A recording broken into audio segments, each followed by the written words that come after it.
Here's a very timely and insightful piece from the Pittsburgh Press from the year 1906. A good bit of it applies to the bowling of today except for the pinboy aspect, but as you'll listen on, you'll get the idea. As part of a longer article, the subtitle says, Ducks, the Pins and the Player. The game of duckpins is an uncertain quantity. No one can tell who engages in a game or a match just what is going to happen. A man or a team that has rolled an exceptionally good game may come back in the very next event and fall away down, although the pins are apparently being hit with the same precision as in the previous game. Perhaps to this uncertain feature of duckpin rolling, more than to any other, may be attributed the attraction and popularity which the little pins have attained.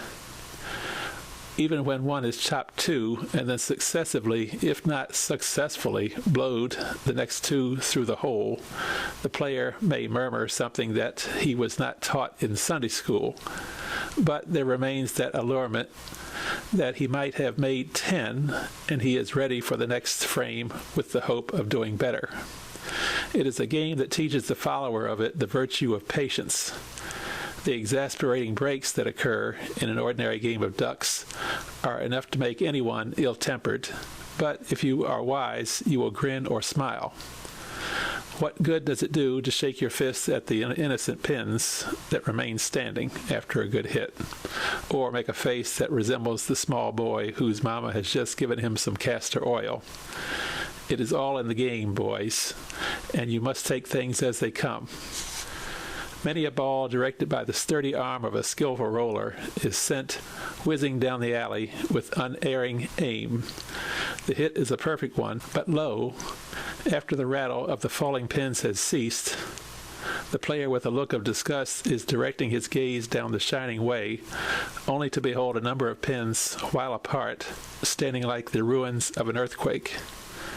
The only consolation that he gets is a chorus of voices from the other players, singing out in sympathetic tones, "Hard luck, old scout," "Oughta had a strike," or "Never mind, they'll break better in a minute."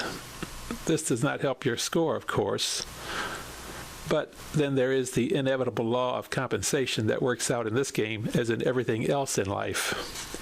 Many and many a time, a hit that is far from being made is made, usually termed in the parlance of the alleys as a sloppy hit, and by some lucky kickback, all or almost all of the pins fall. Again, the chorus is heard, and derisive comments of "you lucky stiff," "horseshoes," "let me rub your hump," "ought to have had one of them," are heard on all sides. When you get a lucky hit, you smile. It's all in the game. In ducks, the first ball delivered in a frame is more or less a lucky one. If the player is fortunate enough to knock down all but one, or even two, 3 or 4 pins, provided that they are bunched, he, by rolling a skillful second ball, can make a spare. Thus, much depends upon the second and third ball, and the player who has good control of these usually gets the wood, and incidentally good scores. Some devotees of duckpins have urged the theory that when all the pins are knocked over on the third ball, it should count as a spare. The basis of this argument is that after a bad break on the first ball, the player who is skillful enough to clean off the board on the next 2 trails should be entitled to as much credit as the player who rolls down a lucky first ball and gets all but 1 pin and then topples that over on the next attempt. There's logic in it, too, but then much might be said on both sides. We were about to close the little dissertation on the art of duckpins without consideration of one of the essential elements of the game, a most important one, too, at that, the pinboy. What would the game be without him?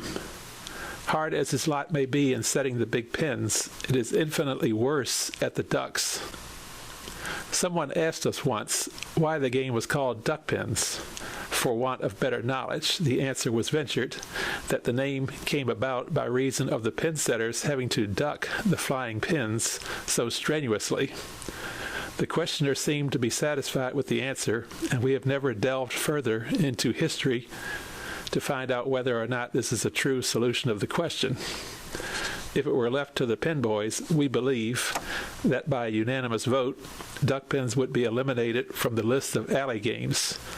Many a bruise and bump received from the flying pins would probably have much weight with the average pin boy in reaching a decision.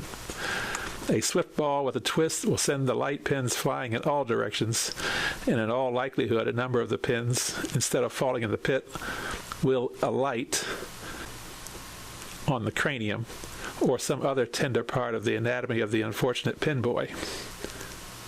Verily, his path is not a rosy one, and oft-times he does not even get sympathy.